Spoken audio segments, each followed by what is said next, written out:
Welcome back to Walk America, the video series documenting my 18-month, 8,600-mile walk across the continental United States. If you haven't heard of it before, there's lots of videos on my channel you can watch to get yourself acquainted with it, but today's video covers day 79 of the 497 days it took me to walk all those miles. In today's video, I leave the town of Forks, Washington, and make my way through some of the mountains towards a little community called Clallam Bay, right up on the border with Canada. On day 79, I experienced reverse theft, where instead of someone taking something from my cart, as I was always worried about, someone actually left something on my cart. I found John's Beachcombing Museum, a man who turned his former plumbing shop into a museum to house all of the insane things he would found over the 40 years he spent combing the beaches to find things that have drifted on the beaches of Washington. A lot of them from Japan, interestingly enough. And as per usual, I made my way through stunning backgrounds, experiencing the whole day to just kind of reflect and think and to put myself in a place where kindness and serendipity can just kind of happen to you just because you're on the move all the time. Hope you enjoy the video.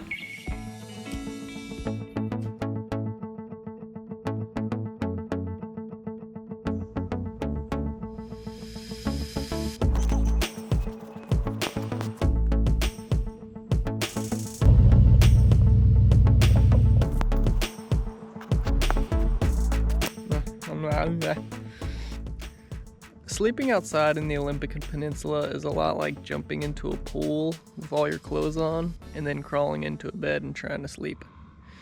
You're just really wet. I'm getting pretty good at it. Just ran into Howard's birthday boy again from 2 or 3 days ago. He still says running into me was the best part of his birthday, so out here making a difference.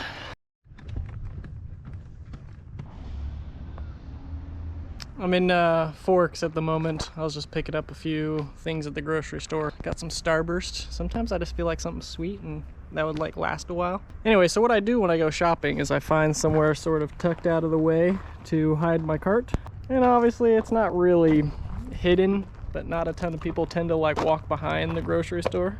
And it's just one of those things that I just sort of have to accept because I'm not pushing this behemoth into the grocery store, walking down the aisles with it. I'm just not gonna do that. So I come back after getting some food and I find this knife here on top of my jar of peanut M&Ms. That knife was not here when I left the cart, nor does that knife belong to me. So somebody was here and left me a knife. I can't see anything missing. My camera was here in my cart, my GoPro, a little bit of cash in one of the pockets, which would have been unfortunate if that was gone because that's like all I have right now. My brother said he's planning on coming up and meeting me in a few days and he's going to bring me a spare credit card of mine that I left at my house since I had to cancel mine when my wallet was stolen. My laptop is still here. That was like more than $1. Maybe they bartered it for something. They're like, oh, I really need this. Maybe a carabiner. Like, I really need a carabiner, I'll swap. Maxim knife. Sweet.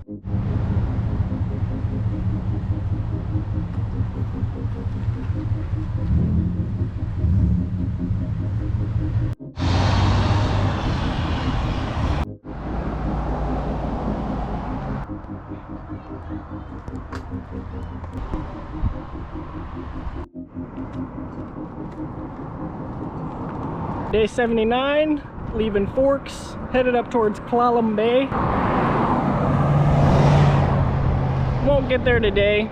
There's no road besides like mountainous gravel roads, which are not friendly to my cart, that leads directly to Cape of Lava. So I've sort of got to go up north, a little bit to the east, turn back, head west, then go south to hit the Cape. And then I will turn around and go back up the road I followed to Clallam Bay, I'm pretty sure, and then head towards Port Angeles before headed over to Seattle. And I'll officially be on my journey east.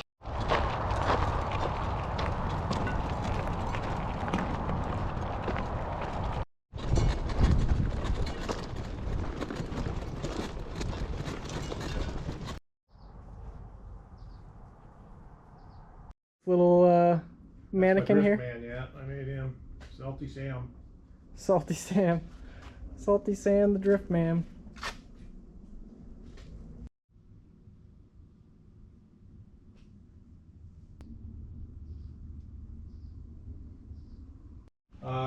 archaeologist. It's all hand-hammered layered steel. It's the preferred drink of the Japanese sailors.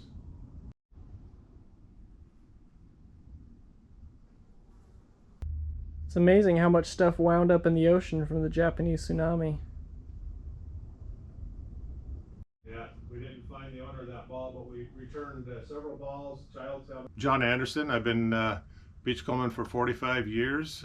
Started going after the glass floats and then started bringing everything back. I was the only plumber in town for 40 years, and when I retired I turned my plumbing shop into a museum. This is my 7th year open. You said you spend how much time looking for stuff? I average about 1 day a week beachcombing. And what was your favorite find? There's a glass float in the back room that's shaped like a dumbbell that nobody's found one like it before, so there's tooth off in there. Oh wow. He bit into the plastic thing and it just took his tooth with him. And then this is the Boeing jet engine part.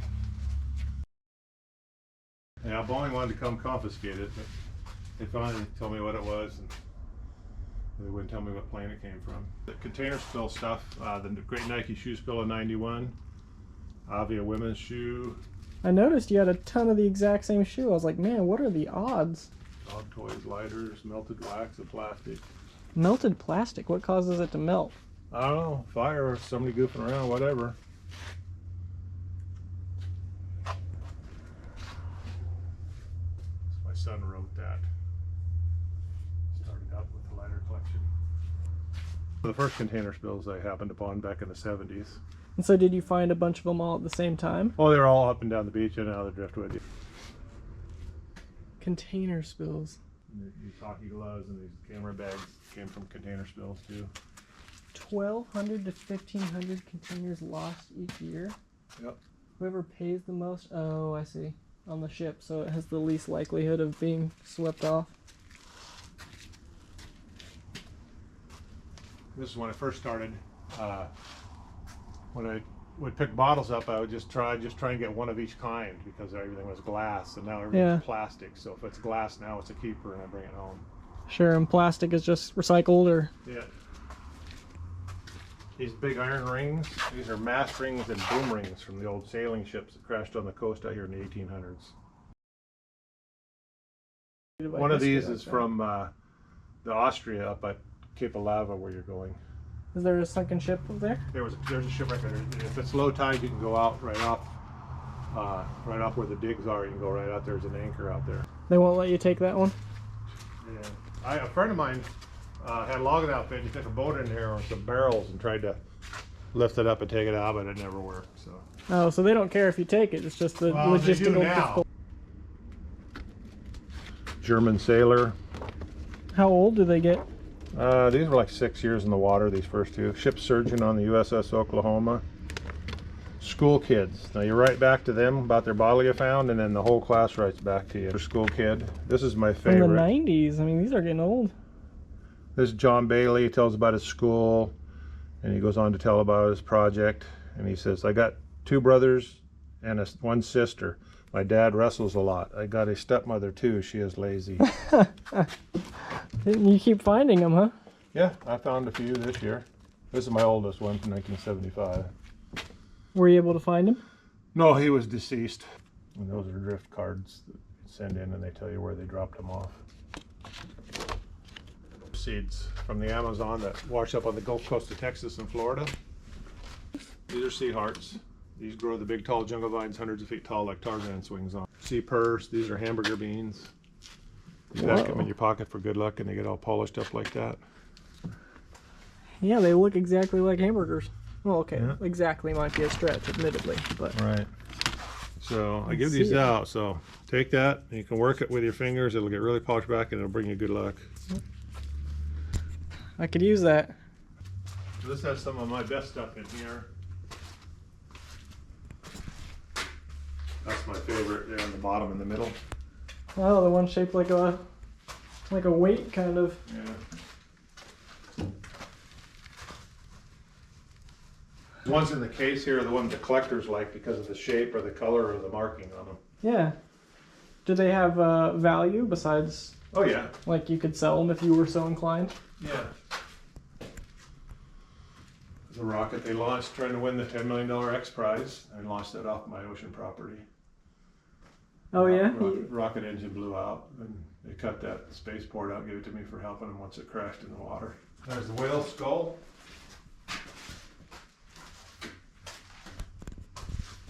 This is a snake and a sake. Some of the Asians like to put snakes in their booze, so when they drink it, they get the mojo from the snake. Some of my best stuff in this case here, really cool things, knives. This is the fossilized whale vertebrae from the Pleistocene era, and this is a mammoth tooth. There's carved bird, there's whale ear bones, whale teeth. Indian artifacts there, a couple of rings, some other cool bottles.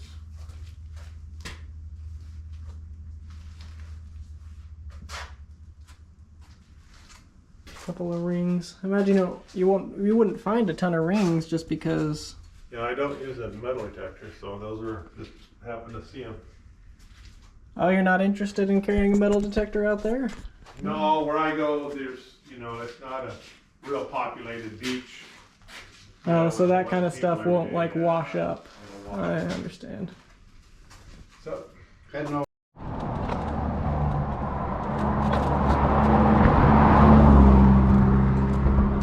I just met Paul Elkins. He's got a YouTube channel too. He's doing a lot better than I am. 125,000 subs. But he has this cool pedal cart he built that he showed me, and sort of checking out what I was up to. And he gave me some ribs from a sweet joint back in Forks, apparently. The family I stayed with last night made a post about me on her Facebook page. Quite a few more friendly people on this stretch of road than I'm accustomed to. Not that they're not all friendly, but these ones actually know my background story, and a couple of them have leaned out the window and said, "Hey, I'm there." There goes another one.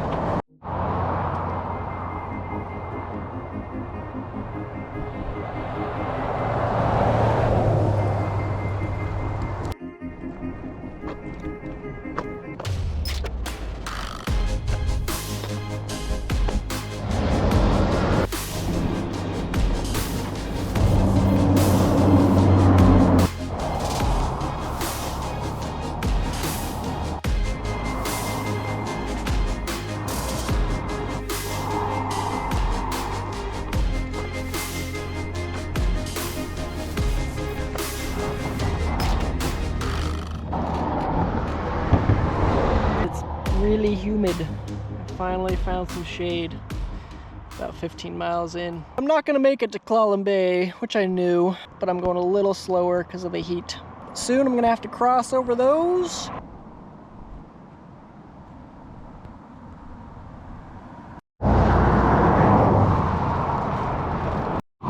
In the tow truck, and that's how I was able to read your sign. Oh, sure. I wasn't driving, you know. Yeah, that makes sense. All right, ready? Let's get the sun on our faces. So we got. There we go. All right, ready? 3,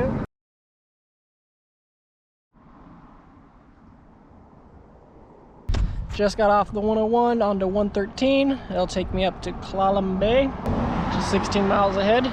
It's almost 6 though, so obviously not going to go that far, seeing as I've only gone about that far all day. Little tired.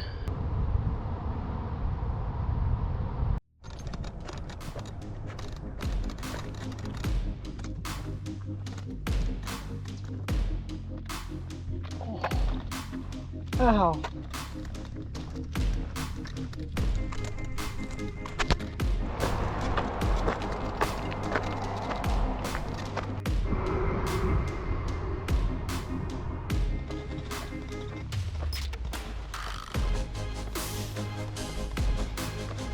People don't like those trucks.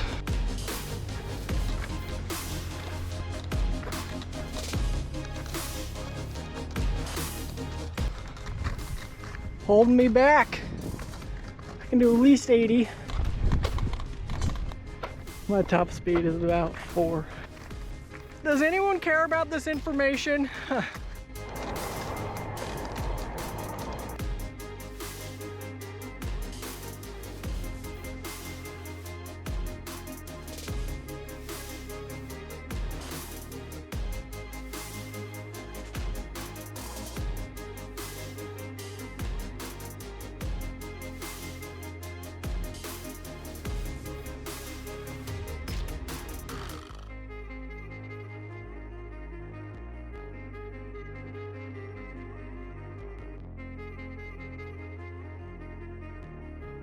The flies are just not having it.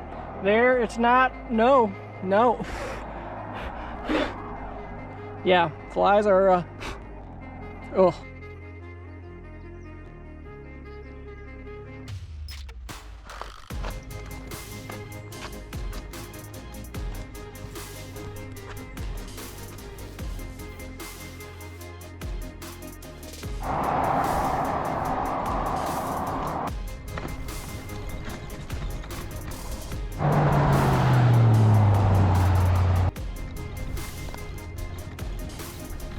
Took out my GoPro to take a video of this serene downhill surrounded by the green trees.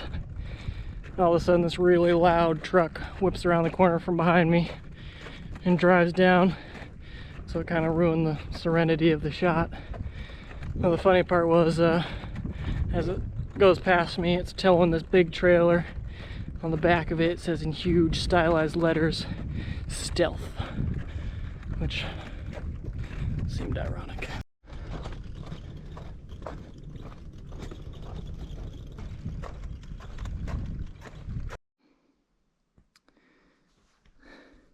There have been several instances this trip where I could have swore I was walking downhill. I was like, man, why am I getting so much resistance from my cart? Like, to me, this looks like I'm walking downhill. And then I stopped to take a drink of water, and my cart ever so slowly inched backwards, what I thought was uphill. But now that I look behind me, I can tell that I have been walking uphill, as my cart clearly demonstrates with its movement. It's weird, I could have swore I was walking downhill. It turns out I'm walking very slightly uphill. It's messing with my head. Two musings. One is I almost always walk on the left side of the road so I can be walking into traffic, which means, you know how roads slope to the side slightly, so I'm always walking on sometimes more pronounced, but usually a pretty gradual downward slope to my left side. So my left leg is always extending slightly more than my right leg, and I'm wondering what the impact of doing that for 10,000 miles is gonna be. One of my legs will be really jacked or something. Second musing, I was listening to a book today or yesterday that used the word Molotov cocktail, 2 words, and now I have the word Molotov stuck in my head. Like my head's just playing around with the vowels and the sounds. If you want to know what it's like to walk across America, that's sort of a key insight for you. Molotov, and wondering how I'm affecting the parity of my body, one side on the other.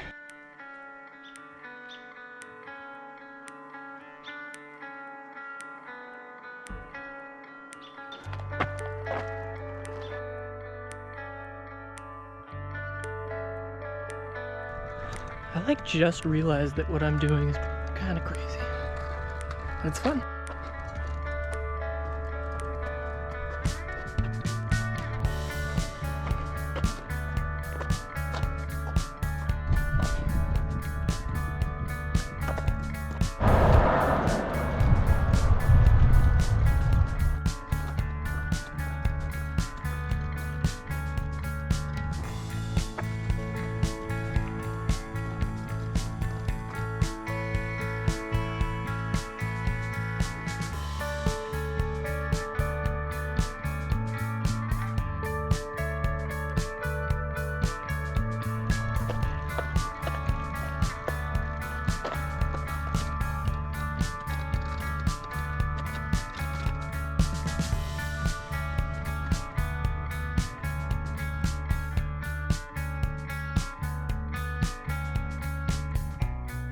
Watching. I know this was a little bit of a longer video, but John's Beachcombing Museum was pretty cool. Be sure to subscribe and follow me on my other social media channels, which you can find below, and stay tuned for another video tomorrow. I know some of these older footage videos are kind of slow because I had no idea how to film a journey, but this is only day 79, and I hope I get a little bit better over the next 400 days worth of footage. Appreciate it. Thank you. See you next time.